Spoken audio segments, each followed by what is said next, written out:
3 چیزیں ایسی میں آپ کے سامنے رکھوں گا جن کے اوپر ہم عمل کریں گے تو جادو جنات کے اثرات سے بچ جائیں گے، اور نبی مکرم صلی اللہ علیہ وسلم یہ کام کرنے کا حکم دیا کرتے تھے۔ سب سے پہلی چیز نبی صلی اللہ علیہ وسلم فرمایا کرتے تھے کہ دروازہ بند کرتے وقت بسم اللہ پڑھیں۔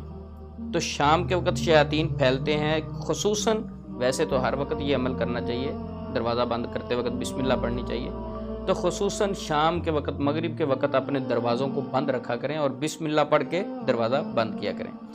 دوسرا کام یہ کرنا ہے کہ جتنے برتن ہیں وہ بسم اللہ پڑھ کے ڈھانپنے ہیں، ویسے نہیں ڈھانپنے، ویسے ڈھانپے کہ کوئی، یعنی بسم اللہ پڑھ کے ان کو ڈھانپنا ہے۔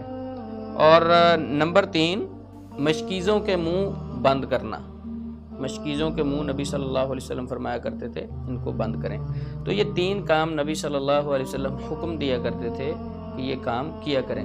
جب یہ خبیث روحیں آتی ہیں، خبیث چیزیں، جنات شیاطین آتے ہیں، دیکھتے ہیں دروازہ بسم اللہ پڑھ کے بند کیا گیا ہے، پھر اس کے بعد دیکھتے ہیں برتن وہ بھی بسم اللہ پڑھ کے ڈھانپا گیا ہے، پھر مشکیزہ وہ بھی بسم اللہ پڑھ کے بند کیا گیا، تو پھر ان کے اثرات ہمارے اوپر نہیں پڑتے، پھر یہ بھاگ جاتی ہیں جب کوئی چیز نہیں ملتی۔